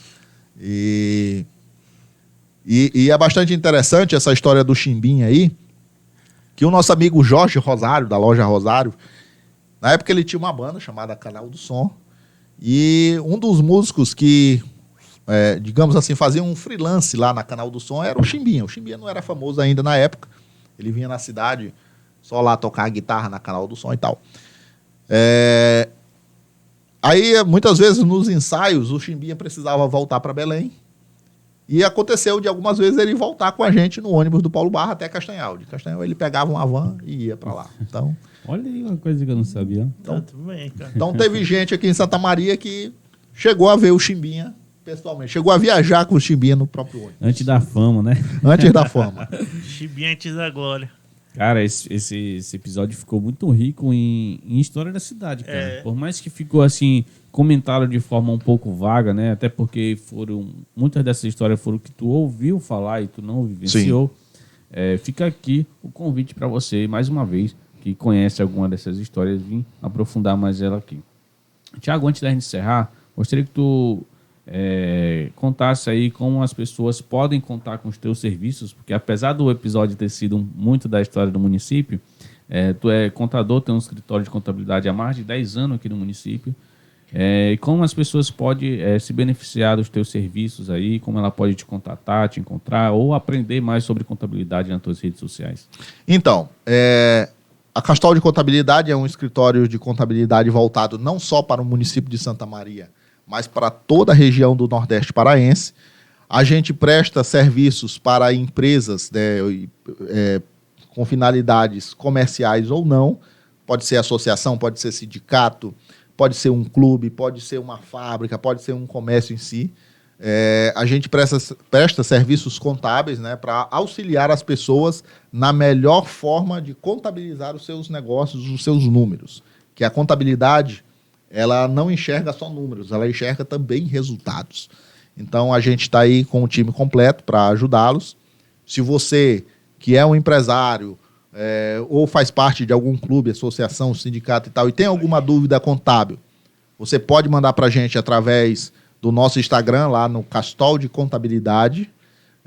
Também pode nos chamar pelo nosso WhatsApp, que você vai encontrar lá no Instagram, tá bom? E estamos localizados aqui em Santa Maria, na Avenida Bernardo Saião, número 477, bem esquina com a Rua Manuel Ferreira Filho. Quero aqui, para encerrar, Jacos, deixar aqui os meus agradecimentos ao Trevo Podcast, parabenizá-los mais uma vez pela iniciativa desse brilhante projeto e quero incentivar as pessoas de Santa Maria que conhecem a história, se ouviu falar em alguma dessas histórias que eu citei aqui, ou se tem histórias que não foram citadas, que as pessoas não fiquem tímidas em procurar o podcast e vir aqui gravar e tal, porque a gente sabe que as pessoas que têm um rico conhecimento histórico da cidade, muitas delas têm vergonha de gravar. É isso aí. É isso aí. E é super bacana gravar aqui, porque fica uma coisa bem descontraída, não é nada profissional demais. A gente tenta documentar todas as histórias para ficar aí para gerações futuras que dificilmente vão ter amizades ou vão se relacionar com essas pessoas que viveram os primórdios do município de Santa Maria, né? Então é isso, quero agradecer a você que assistiu até aqui. Peço mais uma vez que se inscreva nos nossos canais, em todas as nossas redes sociais. Segue lá o Castol de Contabilidade e conhece mais um pouco. Ele dá muitas dicas de contabilidade, de empreendimentos e atualidades do mercado. Leozão, tem recados? Não. Agradecer a Desk também por você deu espaço. Tiagão, muito Valeu, obrigado Thiago. Obrigado. por aceitar esse convite. É isso. Obrigado a você. Tchau, tchau. Falou.